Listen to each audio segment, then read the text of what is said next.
Você já deve ter ouvido falar desde o ano passado sobre os dois grandes leilões de transmissão que ocorrerão no ano de 2023. Pois bem, amanhã será realizado o primeiro deles, de grande importância para as empresas que atuam no setor elétrico, em especial para aquelas que exploram o subsetor de transmissão de energia. Com grandes lotes em disputa, esse certame tem a capacidade de disponibilizar à empresa que arrematar um ou alguns dos lotes a possibilidade de aumento da sua participação no mercado, de diversificação e elevação dos ativos em seu portfólio e ainda potencializar suas receitas, gerando melhores resultados financeiros nos exercícios seguintes e propiciando aos seus acionistas a manutenção ou aumento dos proventos pagos. E é por isso que no vídeo de hoje nós vamos tratar especificamente da noção geral sobre o que está em jogo nesse leilão de transmissão, explicar ainda a dinâmica, as regras, os valores de investimentos e as receitas previstas e apresentar a situação financeira atual das empresas que poderão participar com base nos resultados divulgados no primeiro trimestre de 2023. E antes de iniciar, eu gostaria de dar as boas-vindas a mais um vídeo do Rota do Dividendo. Para você que ainda não conhece o canal, assista ao vídeo até o final e caso ele te ajude de alguma forma, considere se inscrever, deixar seu like e compartilhar, para que esse vídeo alcance a mais pessoas. Agora, reagindo a uma notícia publicada no Infomoney, tratando especificamente desse primeiro leilão 2023, da parte de transmissão de energia elétrica, há uma promessa de forte competição e a matéria traz as expectativas do mercado em relação a essa disputa. Temos aí uma descrição breve sobre o leilão, que contempla 9 lotes em 7 estados, com um investimento total esperado de aproximadamente 16 bilhões de reais. A matéria destaca que é um evento importante para o setor, dada a forte competição esperada e o tamanho considerável dos lotes. Diz ainda que os projetos incluem 6.184 quilômetros de linhas de transmissão e fala sobre os maiores lotes, que seriam o número 1, número 2 e número 5, que representam aproximadamente 65% do CAPEX ou do investimento total projetado para essa concorrência. O CAPEX, ou investimento, fala a matéria, total dos projetos é estimado em 15,8 bilhões, com receitas totais estimadas em pouco mais de 2,5 bilhões. Essas receitas dizem respeito ao CAPEX médio dividido pela receita anual permitida ou a receita anual permitida, com um máximo de 6,1 vezes, considerando o investimento feito por aquelas empresas que eventualmente arrematarem os lotes nesse leilão. A maioria dos projetos tem previsão de começar e operar entre setembro de 2028 e março de 2029. Um relatório publicado pelo Itaú trata das empresas que parecem otimistas em relação a esse próximo leilão, considerando o tamanho significativo dele e as condições de créditos atuais, que podem resultar em propostas mais racionais. Há um contexto aí dentro dessa afirmação, porque nos leilões anteriores houve por parte das empresas, considerando a concorrência acirrada que havia naquele momento, um lance para arrematar os lotes com redução muito drástica em relação à receita anual permitida, o que fez com que as margens das empresas na relação investimento e retorno esperado ficassem muito apertadas. Então, considerando esse cenário de crédito atual e de maior disputa em relação às empresas, espera-se que esses lances ocorram de uma forma mais planejada e não sacrifiquem muito as margens e o retorno esperado nos investimentos em cada um desses lotes de transmissão. A BBA também espera que as empresas que participarão do leilão sejam a CEMIG, a Taesa, a TRPL ou Transmissão Paulista, a Lupar, a Engie Brasil, a Eletrobras, a Energisa, a Equatorial, CPFL Energia e a Auren Energia. E trata ainda de condições adversas que podem influenciar nessa disputa, que seriam o ambiente de condições macroeconômicas mais deteriorado e também o acesso ao crédito com regramento e taxas mais duras para aqueles que necessitarem desses tipos de financiamento. Por isso se espera uma competição mais acirrada entre os concorrentes. Diz especificamente que em alguns leilões dos últimos anos foram altamente competitivos, com lances agressivos e com muitos estreantes no segmento de transmissão.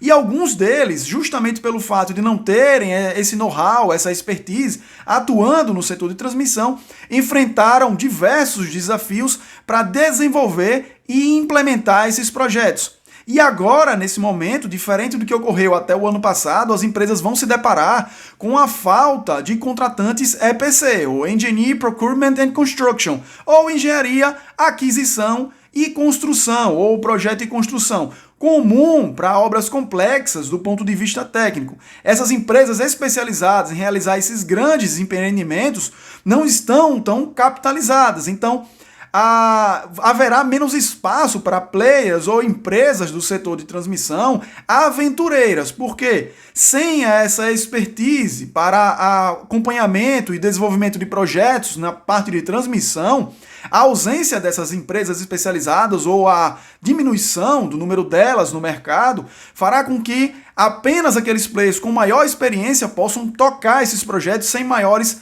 problemas.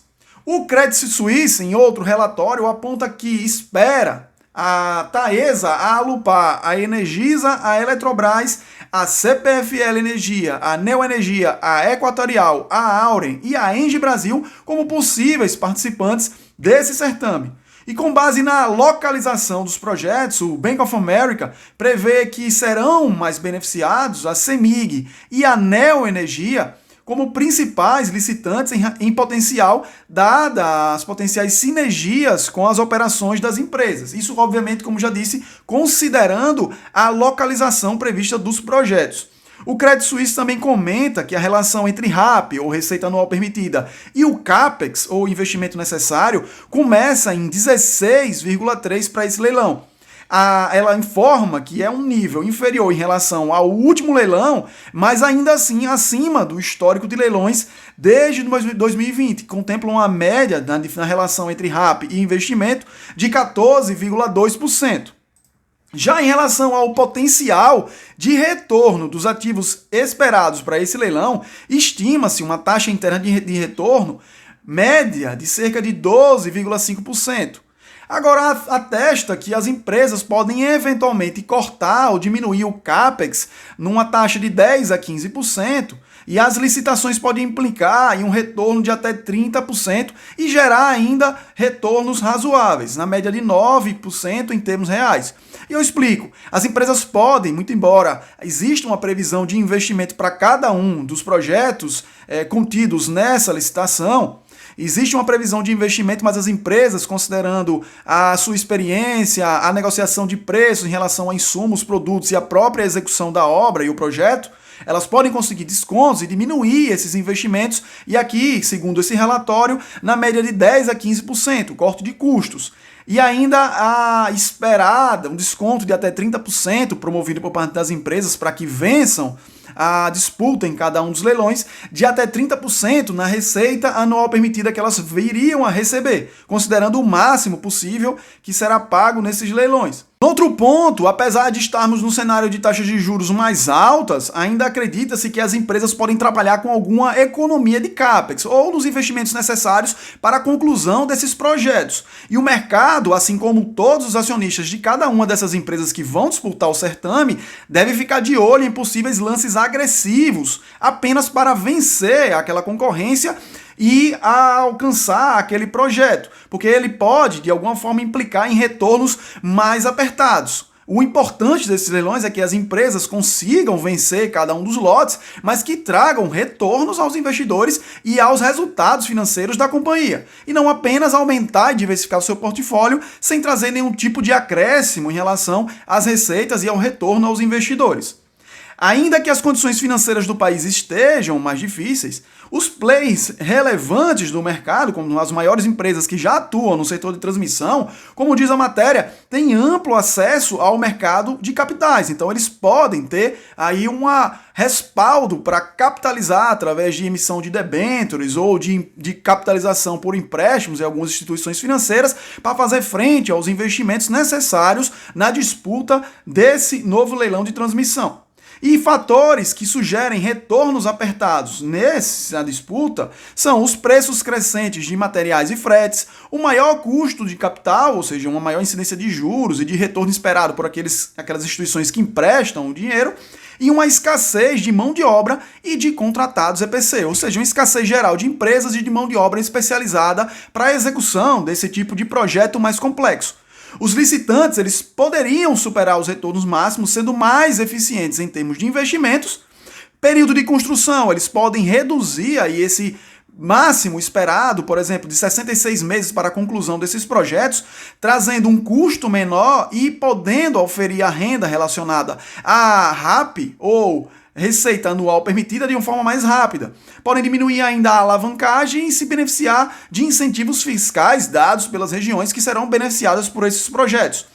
Prevê-se, então, nesse certame, uma concorrência dominada por grandes grupos com uma experiência prévia na construção e exploração desse tipo de ativo. E não só as empresas que atuam primordialmente no setor de transmissão ou de geração de energia serão beneficiadas. É importante dizer que, considerando a complexidade desses projetos, uma empresa em especial pode ser catapultada em relação aos resultados financeiros e ao crescimento da companhia. É a WEG, que possui um extenso portfólio de produtos no segmento. E como historicamente 10 a 15% dos investimentos para a conclusão desses projetos se referem a equipamentos, esse é um mercado completamente endereçável e considerável para a WEG, que pode se beneficiar frontalmente desses leilões e da necessidade de insumos para serem fornecidos a esses projetos. Agora, tratando especificamente sobre a dinâmica do leilão de transmissão de energia, tem-se a expectativa de atrair pelo menos 15,7 bilhões em investimentos, como já falado anteriormente, e esse leilão promete impulsionar o setor de transmissão elétrica no Brasil. O leilão de transmissão é uma licitação promovida pela Agência Nacional de Energia Elétrica para conceder a construção, operação e manutenção de sistemas de transmissão de energia elétrica a empresas privadas. Nesse leilão, os participantes apresentam propostas de preço e vence quem oferecer a menor tarifa de remuneração. Serão negociados 9 lotes, abrangendo um total de 6.184 quilômetros de novas linhas de transmissão. O leilão seguirá o formato tradicional adotado pela ANEEL, onde os interessados em participar deverão apresentar suas propostas de preço para cada lote específico. E ganha o leilão a empresa ou consórcio que oferecer a menor tarifa de remuneração pela prestação do serviço de transmissão, ou seja, o menor valor de receita anual permitida, o RAP. Os prazos para a conclusão de empreendimentos variam de 36 a 66 meses, e durante esse período as empresas vencedoras serão responsáveis pela construção, operação e manutenção das linhas de transmissão e das subestações. Os estados contemplados serão a Bahia, o Espírito Santo, Minas Gerais, Pernambuco, Rio de Janeiro, São Paulo e Sergipe. E aqui vai uma planilha com informações diversas sobre os lotes que integram esse leilão. Note aí a presença dos 9 lotes, com as informações mais relevantes sobre cada um deles, com os prazos de vigência, a extensão em quilômetros de cada um, a localização, os investimentos estimados e a receita anual permitida máxima. E veja que nos 4 maiores lotes, o de número 1, número 2, número 5 e número 7, temos uma extensão em quilômetros de linhas e torres de transmissão, indo de pouco mais de 1.000 até mais de 1.600 quilômetros de extensão. Em todos eles, o prazo para execução é de no máximo 66 meses, os investimentos estimados vão da ordem de 2 bilhões e 300 milhões até pouco mais de 4 bilhões e 350 milhões. E a receita anual máxima estimada para cada um desses lotes varia, no caso desses lotes maiores, de pouco mais de 376 milhões até quase 710 milhões anuais para cada uma dessas empresas. É óbvio que haverá, considerando o que já foi explicado em relação ao mecanismo para vencer a concorrência em cada um desses lotes, uma redução dessa receita anual permitida, mas ainda assim são valores consideráveis que vão superar e muito os investimentos necessários para a conclusão desses empreendimentos. E é importante falar que o deságio total do último leilão foi da ordem de 230 milhões de reais por ano, resultando em uma média de 38,19% de desconto em relação aos preços tetos de receita anual permitida máxima. E é importante frisar que a receita anual permitida da transmissora, durante todo o período de disponibilidade das instalações de transmissão, será o valor da proposta financeira vencedora no leilão. A transmissora terá o direito à RAP somente a partir da disponibilidade das instalações de transmissão para a operação comercial, sendo reajustada anualmente pelo IPCA ou pela inflação e revista periodicamente a cada 5 anos. É importante também frisar que existem gatilhos temporais, então a empresa pode não concluir totalmente o empreendimento, mas concluir parte dele conforme previsão contratual e passar a receber essa receita anual permitida parcialmente. E se você quiser saber mais detalhes sobre o setor elétrico, nós temos um vídeo recente no canal tratando especificamente sobre o assunto. É esse vídeo em destaque aí na imagem. E o link para acessá-lo estará na descrição desse vídeo. E em relação ao setor elétrico, em especial ao subsetor de transmissão, é preciso deixar claras algumas observações, principalmente em relação às disputas que envolvem esses leilões de transmissão. Para as empresas é muito importante participar e também vencer a disputa em relação a um ou alguns lotes desses leilões, porque eles representam uma expansão e diversificação das operações e do seu portfólio, representando ainda um aumento das receitas no futuro, principalmente com o recebimento da receita anual permitida como contraprestação em razão dos investimentos e da manutenção das linhas e torres de transmissão. Se houver entrega antes do prazo, inclusive com um menor investimento do que aquele que era previsto, todo esse CAPEX retorna aos resultados da empresa em relação à diferença entre o que era previsto e o que de fato foi empregado. E na medida que evolui a execução do projeto, as empresas vão recebendo esse retorno de CAPEX em razão da economia e também parte da receita anual permitida. Então, se a empresa aumenta a lucratividade no futuro, por consequência, para o investidor, o reflexo é um aumento nos dividendos pagos aos acionistas, levando em conta ainda que a maioria dessas empresas que atuam no setor elétrico costumam praticar payouts mais elevados. E o payout, como já explicado em outros vídeos, é aquele percentual dos resultados da empresa que são direcionados ou revertidos aos acionistas daquela companhia. Outro ponto que merece especial destaque é a necessidade de grandes investimentos para a execução desses projetos, como vimos agora há pouco naquela planilha que trazia os valores de investimento necessário para cada um dos lotes desse leilão. Por isso, o entendimento sobre a situação atual das empresas é muito importante, principalmente para o investidor em relação às empresas nas quais ele já investe. É preciso entender, por exemplo, qual o nível de comprometimento de caixa ou elevação de dívida para realizar os investimentos nesses projetos, caso alguma das empresas em que ele investe seja vencedora em algum dos lotes. Quanto da receita anual permitida a companhia abriu mão para vencer e qual a taxa de retorno que será empregada em razão dessa diminuição da RAP auferida pela empresa. Se os compromissos firmados afetarão significativamente os resultados da empresa a ponto de caracterizar uma mudança nos fundamentos que fizeram aquele investidor decidir pelo investimento nessa empresa. E se haverá ainda um aumento de valor para o acionista com a participação nesse leilão, considerando o retorno esperado, o aumento e a diversificação do portfólio da empresa, entre outros fatores. Em relação à análise das empresas mostradas aí nessa imagem, que possivelmente participarão da disputa desse novo leilão de transmissão em 2023, traremos apenas alguns dados específicos e que reputamos relevantes em relação ao assunto tratado aqui nesse vídeo. Esses dados serão extraídos dos resultados financeiros publicados por essas empresas em seus sites de relacionamento com o investidor e que dizem respeito ao primeiro trimestre de 2023.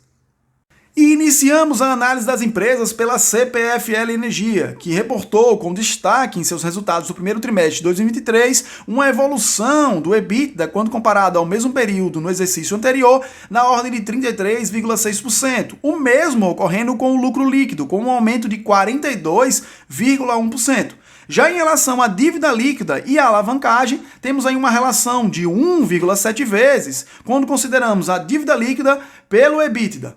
Já em relação ao fechamento do trimestre com posição de caixa, a empresa destaca aí 5,1 bilhões de caixa e destaca novamente a relação de alavancagem de 1,7 vezes. E aqui nós podemos ver a evolução dessa alavancagem, que reduziu num percentual de 16,3% quando comparado ao primeiro trimestre de 2022. Já a segunda empresa, a Taesa, nós destacamos em relação aos resultados divulgados no primeiro trimestre de 2023, a alavancagem ou relação dívida líquida por EBITDA, que está nesse trimestre em 3,9 vezes, representando um aumento de 3,2% em relação ao mesmo período do ano passado. Já em relação à disponibilidade de caixa da companhia, foi destacado por ela, no campo de endividamento, um caixa de 1 bilhão e 50 milhões, registrando uma queda de 3,9% no trimestre. Em relação à ISA-CETEP ou Transmissão Paulista, temos aí um aumento de 3,5% da dívida líquida, quando comparados o primeiro trimestre de 2023 ao de 2022. Já em relação à alavancagem, temos aí 2,74 vezes nessa relação dívida líquida por EBITDA. Já em relação ao caixa ou equivalentes de caixa, a empresa divulgou uma disponibilidade de quase 1 bilhão e meio de reais nesse período, no primeiro trimestre de 2023. Vale também ressaltar e destacar o cronograma de amortização da dívida bruta da companhia, com um valor considerável a ser pago no ano de 2024.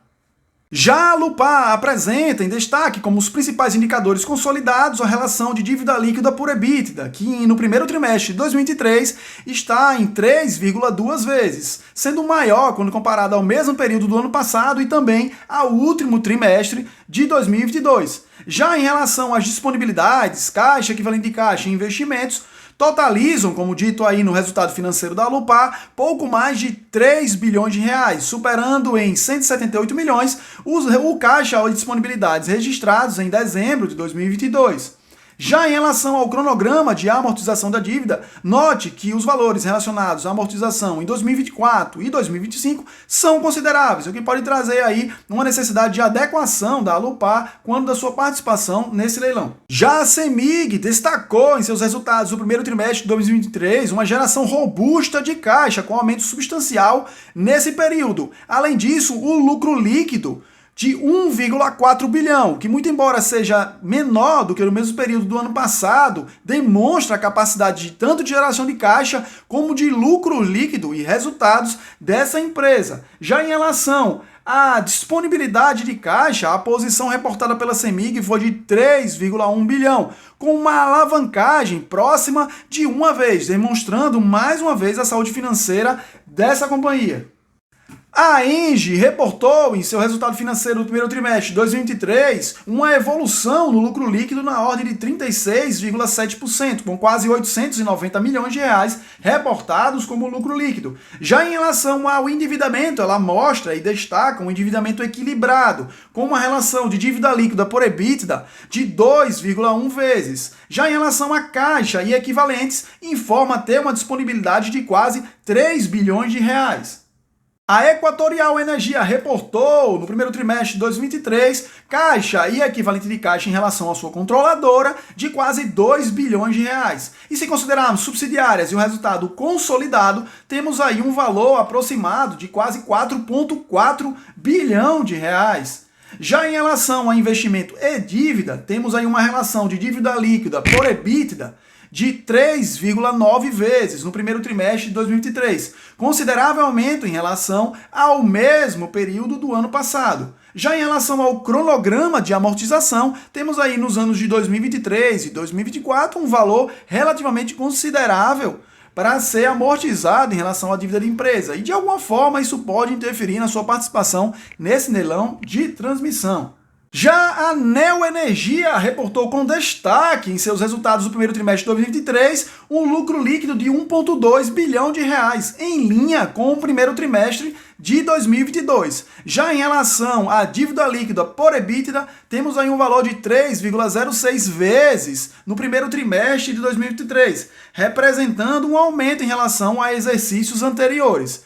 Já em relação à caixa e equivalente de caixa, no setor de redes e transmissão, temos aí uma disponibilidade de 1,1 bilhão de reais. E se considerarmos o consolidado, com todos os outros ramos de atuação da empresa, temos um resultado de 5,7 bilhão de reais. Já a Eletrobras, um gigante do setor elétrico, reportou um resultado de lucro líquido 61% menor quando comparado ao primeiro trimestre de 2022. Já em relação à dívida líquida por EBITDA, ou a alavancagem, temos aí uma relação de 2 vezes no primeiro trimestre de 2023, considerado baixo e também considerando o tamanho dessa companhia. Já em relação à caixa e equivalente de caixa, reportou uma maior disponibilidade de caixa do setor, como já é uma regra há alguns anos. Mais de 20 bilhões de disponibilidade, e destacou ainda o impacto positivo que pode ocorrer para o segundo semestre de 2023 em relação a recebimentos de valores que quase totalizam 3 bilhões de reais e vão influenciar decisivamente na disponibilidade de caixa da companhia, aumentando esse valor já reportado no primeiro trimestre.